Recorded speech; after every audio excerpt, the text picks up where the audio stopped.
तुम्ही दूध पित असाल तर आजच बंद करा, कारण दुधामुळे तुम्ही हळूहळू कॅन्सरला आमंत्रित करत आहात। मुंबईच्या अंधेरी येथील हा व्हिडिओ सध्या सोशल मीडियावर खूप व्हायरल होत आहे। यामध्ये डिटर्जंट पावडर, युरिया आणि रिफाइंड ऑइल पासून भेसळयुक्त दूध बनवले जात आहे आणि भेसळयुक्त दुधाचे प्रमाण सध्या भारतामध्ये किती आहे हे ऐकाल तर तुमचे डोके चक्रावून जाईल। दररोज भारतामध्ये 15 कोटी लिटर दुधाचे उत्पादन होते आणि मार्केटमध्ये विकल्या जाते तब्बल 64 कोटी लिटर दूध, म्हणजेच 40 ते 50 कोटी लिटर दूध हे भेसळयुक्त आहे आणि ते आपल्या घरामध्ये पोहोचत आहे।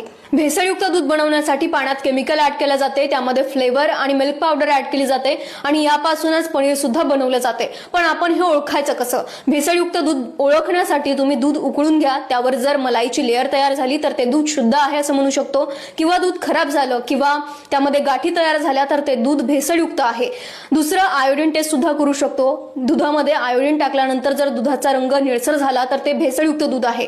दूध पिणेच बंद करतो म्हटलं तर आज मार्केटमध्ये दूध, तूप, पनीर, फळे, पालेभाज्या, अंडी सगळंच काही भेसळयुक्त आहे। मग अशा परिस्थितीमध्ये आपण आपल्या पातळीवर यापासून वाचण्याचा प्रयत्न करू शकतो, पण सर्वात मोठी जबाबदारी आहे प्रशासनाची। इतक्या मोठ्या प्रमाणावर रॅकेट्स चालू आहेत, प्रशासन काय करतंय?